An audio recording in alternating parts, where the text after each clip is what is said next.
से बीमार के प्रति कोई भी दुर्भावना नहीं लानी है। ये संक्रामक बीमारी है, किसी को भी हो सकती है और इसलिए अगर किसी को वैसे लक्षण आते हैं, तो उसे कोई खांसी हो रही है या सांस लेने में तकलीफ हो रही है, तो उसकी सहायता करिए। तत्काल उसकी सूचना हमारे हेल्पलाइन नंबर 1800 180 51 45 पर दीजिए या जो जिला के मुख्य चिकित्सा अधिकारी हैं उन्हें बताइए, जिला प्रशासन को बताइए, ताकि उनकी जांच हो सके, उनका इलाज हो सके। जांच और इलाज की व्यवस्था राज्य सरकार के द्वारा बिल्कुल निःशुल्क कराई गई है और इस संक्रमण से सावधान रह करके अपना बचाव करिए। साबुन पानी से बार बार हाथ धोइए। जब भी सार्वजनिक स्थल में जाइए अपने मुंह और नाक को ढक कर रखिए। नकाब ये लगाइए, आप मास्क पहनिए या आप दुपट्टे से, गमछे से, रुमाल से अपने मुंह को ढकिए। जब भी आप कहीं जाएं तो लोगों से 2 गज की दूरी बरकरार करिए, मेंटेन करिए और अपने शरीर की प्रतिरोधक क्षमता को बढ़ाइए। नीम की पत्तियों का सेवन करिए, तुलसी अदरक के काढ़े का सेवन करिए, गिलोय के रस का सेवन करिए, गर्म पानी का सेवन करिए, अजवाइन के अर्क का सेवन करिए, योग करिए, प्राणायाम करिए। अगर आपके शरीर की प्रतिरोधक क्षमता अच्छी रहेगी तो आपका इस संक्रमण ये कुछ भी नहीं बिगाड़ पाएगा। लेकिन सबसे पहले सतर्क रहकर ऐसा हम अपना व्यवहार करें, ऐसा हम ऐसी जीवन शैली करें कि हमें यह संक्रमण होने ही ना पाए। अब मैं अनुरोध करूंगा अपर मुख्य सचिव गृह से कि वो अन्य बातों को आपको बताएंगे। माननीय मुख्यमंत्री जी ने आज बैठक चालू करने से पहले लोहिया अस्पताल की इमरजेंसी को चेक किया। माननीय मुख्यमंत्री जी के साथ स्वयं चिकित्सा शिक्षा मंत्री जी और वित्त मंत्री जी श्री सुरेश खन्ना साहब भी गए थे। सर ने खुद ही एक एक चीज को वहां देखा। अस्पताल में इमरजेंसी की सुविधाएं किस प्रकार दी जा रही हैं उस पर उन्होंने वहां के वरिष्ठ डॉक्टर्स को और वहां के जो प्रभारी हैं उनको ये निर्देश दिया कि इमरजेंसी की सुविधाओं को देने के लिए सुबह सभी जो डॉक्टर्स हैं, सभी जो स्टाफ है, वो सुनिश्चित करें कि कोई भी लाइन में खड़ा ना रहे। कोई भी व्यक्ति आए उसको तत्काल जो है इमरजेंसी की सुविधाएं दी जाएं। माननीय मुख्यमंत्री जी ने आज जब टीम 11 की बैठक शुरू की तो उन्होंने बैठक शुरू करते ही इस बात पर बल दिया कि पूरे प्रदेश में स्वास्थ्य विभाग के माध्यम से प्रत्येक जनपद में किन किन हॉस्पिटल्स में, किन किन मेडिकल कॉलेजेस में कहां किस रूप में इमरजेंसी की जा रही है, किन किन निजी चिकित्सालयों में इमरजेंसी की जा रही है, उस पूरी व्यवस्था को स्वयं मुख्यमंत्री जी ने समीक्षा करके स्वास्थ्य विभाग ने उसके आदेश जारी किए हैं। मुख्यमंत्री जी ने बैठक में ही स्वास्थ्य मंत्री जी से निवेदन किया, चिकित्सा शिक्षा मंत्री जी से निवेदन किया और दोनों प्रमुख सचिव चिकित्सा एवं प्रमुख सचिव चिकित्सा शिक्षा दोनों को आदेश दिया कि आज लखनऊ के लिए जो इमरजेंसी की सेवाएं हैं, चाहे वो केजीएमयू हो, पीजीआई हो, चाहे वो सिविल अस्पताल हो, अन्य जो मेडिकल सेंटर्स हैं, उनका स्वयं वरिष्ठ माननीय मंत्रीगण, वरिष्ठ अधिकारीगण निरीक्षण कर ले, जिससे कि इस पूरी व्यवस्था को और सुचारू करके हर प्रत्येक मरीज को समय से इमरजेंसी का उपचार मिल जाए। मुख्यमंत्री जी ने बैठक में ही शुरुआत में ये निर्देशित किया कि इमरजेंसी की सेवाओं में जहां भी मरीज आता है, जहां भी कोई भी पेशेंट आता है, उसको किसी भी रूप में वेट ना करना पड़े। जो भी मेडिकल प्रोटोकॉल फॉलो करना है, उस मेडिकल प्रोटोकॉल को फॉलो करके तुरंत उसको उपचार की व्यवस्था दी जानी चाहिए। ये स्वयं उन्होंने निर्देशित किया। बाहर राम मनोहर लोहिया के अस्पताल के बाहर जो महिलाएं थी, वरिष्ठ महिलाएं थी, वृद्ध महिलाएं थी, वृद्ध एक पुरुष थे और भी लोग आए थे, उन सबको एक एक को उन्होंने सुनकर फिर ये अधिकारियों को, सभी डॉक्टर्स को निर्देश दिया। मुख्यमंत्री जी ने यह भी कहा कि जो भी हमारे कोविड अस्पताल हैं, इनको संक्रमण से मुक्त रखने के लिए जो इमरजेंसी की सेवाएं हैं, उसमें एक निर्धारित प्रोटोकॉल जो स्वास्थ्य विभाग और स्वास्थ्य शिक्षा विभाग ने जो जारी किया है, वो अवश्य फॉलो किया जाए। कोविड अस्पतालों में चिकित्सकों की ट्रेनिंग पर आज पुनः उन्होंने बल दिया।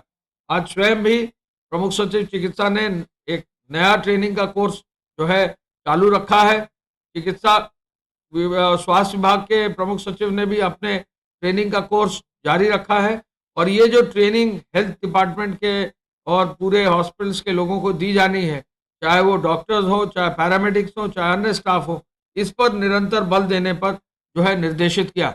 मुख्यमंत्री जी ने कहा कि अभी गर्मी व्यापक गर्मी जो है पड़ रही है, कई जगह लू की स्थिति आ रही है, 45 डिग्री तक सेंटीग्रेड तक जो है गर्मी आ रही है, तो कहीं ना कहीं लोग जो है बीमार होकर आएंगे।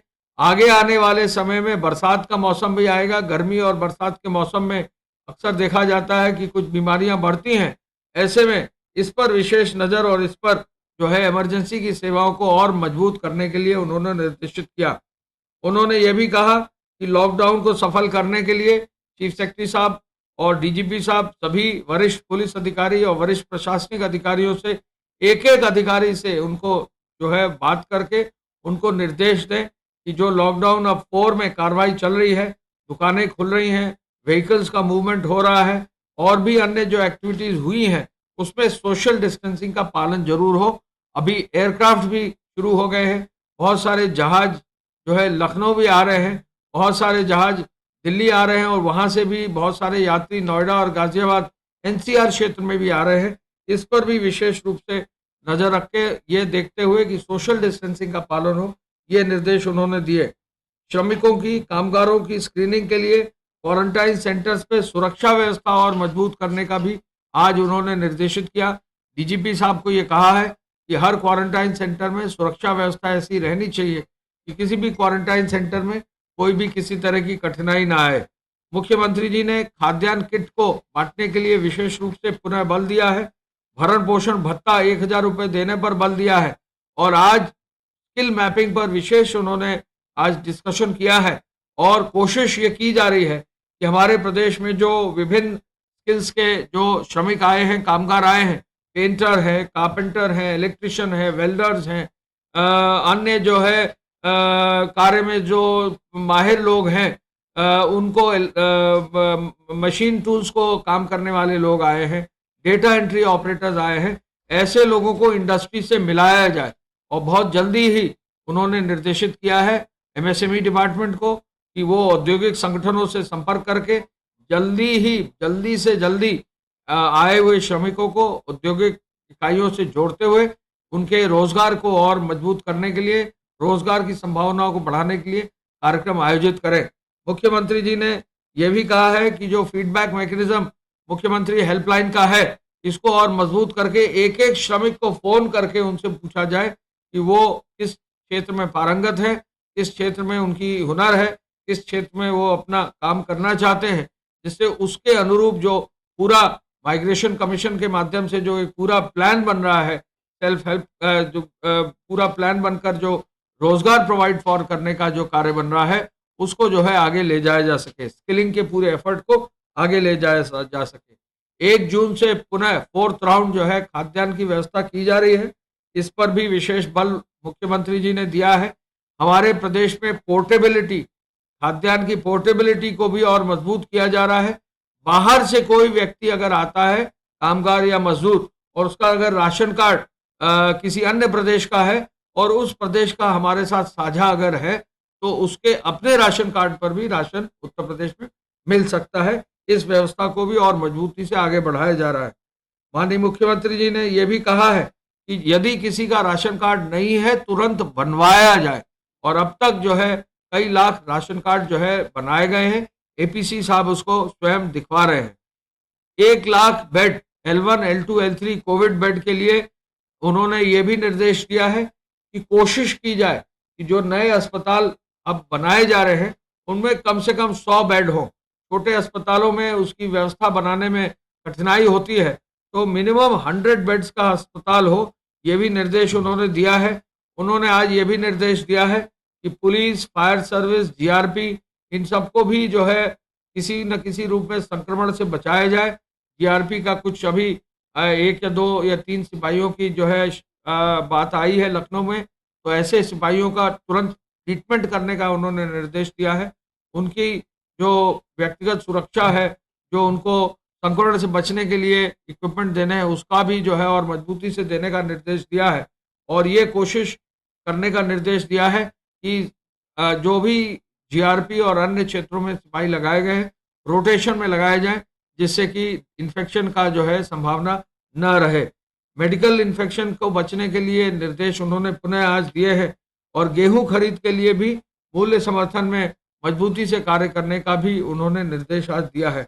आज जो है इस समय तक अब तक जो ट्रेनों की आने की सूचना है, लगभग 1335 ट्रेनें जो है 1337 ट्रेनें करीब आ चुकी हैं।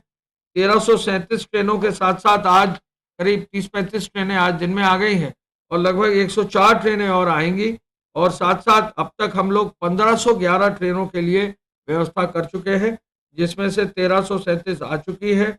आज जो है 30 या 35 ट्रेनें और आ रही हैं और 176 ट्रेनें अगले 1 या 2 दिन में और आ जाएंगी। गोरखपुर ऐसा जनपद है जो पहला जनपद है जिस पूरे देश में 200 से अधिक ट्रेन जहां एक स्टेशन पर आई होंगी। प्राप्त करने वाले जनपदों में जो है गोरखपुर 219 ट्रेन के साथ 2,77,000 लोगों को आज तक रिसीव कर चुका है, सुरक्षित घर पहुंचा चुका है।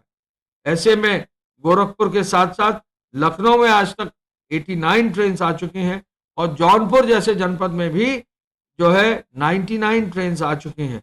बलिया में 64, प्रयागराज में 58, प्रतापगढ़ में 65, रायबरेली में 20, वाराणसी में 89, मऊ में 44, गाजीपुर में 31, सुल्तानपुर में 23, हरदोई में 18, आजमगढ़ में 33, अयोध्या में 33, गोंडा में 63, अंबेडकर नगर में 21, बस्ती में 67 और इसके साथ साथ देवरिया में 88 ट्रेनें आई हैं। कुल मिलाकर 1337 ट्रेनें आई हैं और इस आधार पर सबसे बड़ी संख्या में लोग उत्तर प्रदेश में आए हैं। गुजरात से अब तक 474 ट्रेनें आ चुकी हैं, महाराष्ट्र से आज तक 297 ट्रेनें आ चुकी हैं, पंजाब से आज तक 216 ट्रेनें आ चुकी हैं, तेलंगाना से 23 ट्रेनें, कर्नाटक से 52, केरल से 11 ट्रेनें आ चुकी हैं, आंध्र से 10, तमिलनाडु से 26 ट्रेनें आ चुकी हैं, मध्य प्रदेश से 2, राजस्थान से 34, गोवा से 17, दिल्ली से अब 89 ट्रेन आ गई हैं और दिल्ली से भी अपील की जा रही जो भी लोग दिल्ली में हैं कि वो तुरंत आज कल परसों में ट्रेनों का जो है सहारा लें। ट्रेन काफ़ी मात्रा में अवेलेबल हैं रेलवे स्टेशन पे, लोग जरूर अवश्य जो है रेलवे का ट्रेन का सहारा लेकर घर आना अगर उनका है तो निश्चित रूप से वो जरूर आए। छत्तीसगढ़ से 1, पश्चिम बंगाल से भी ट्रेनें आना शुरू हो गई हैं, उड़ीसा से 1, त्रिपुरा से 1, हिमाचल से 1 और असम से भी 2 ट्रेनें जो है हमारे प्रदेश में आई हैं। आने वाले लोगों की संख्या में अगर हम देखें तो बहुत भारी संख्या में लोग एक एक जनपद में आ रहे हैं और सबसे अधिक संख्या सिद्धार्थनगर जिले में 1,47,000 लोग 26 तारीख तक आ चुके थे, यानी कल तक जो है 12 बजे तक आ चुके थे। महाराजगंज जैसे जिले में 1,03,786 लोग आ चुके थे और इसी तरह से सहारनपुर जैसे जनपद में 68,000 लोग आए हैं, सीतापुर जैसे जनपद में 50,000, सुल्तानपुर में 51,000, इसके साथ साथ जौनपुर में 61,000, हरदोई में 58,000, गोंडा में 83,000 लोग आए हैं एक ही जिले में और बस्ती में 72,000 लोग आए हैं, बलरामपुर में 70,000 लोग आए हैं, बहराइच में 94,000, आजमगढ़ में 68,000, अयोध्या में 48,000 और अंबेडकर नगर में 52,000। काफी मात्रा में लोग जो है प्रत्येक जनपद में आ रहे हैं। तो इनके लिए पूरी स्किलिंग की व्यवस्था, इनको रोजगार देने की व्यवस्था, इनके भरण पोषण की व्यवस्था, इनके स्वास्थ्य की जो है व्यवस्था, इनके स्वास्थ्य की चिकित्सा की व्यवस्था और इन सब कार्यों के लिए आज पुनः मुख्यमंत्री जी ने निर्देशित किया है।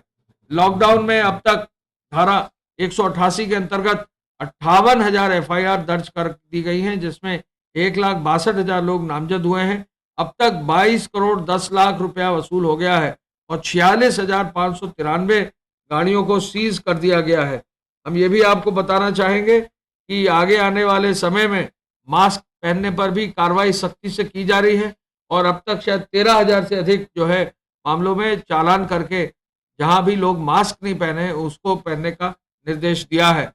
हमारी अपील होगी, जो भी लोग अभी जा रहे हैं, बाहर जा रहे हैं, मार्केट में जा रहे हैं, बाजार में जा रहे हैं, मास्क अवश्य पहने, सोशल डिस्टेंसिंग का अवश्य पालन करें। 2 व्हीलर अगर है तो अकेले ही निकलें, 4 व्हीलर है तो ड्राइवर के साथ 2 व्यक्ति जो है, और यदि बच्चे हों तो केवल उन तक ही सीमित रखें। तो जो निर्देश है उनका अवश्य पालन करें, इसका जो है निर्देश दिए गए हैं। धन्यवाद। जय हिंद।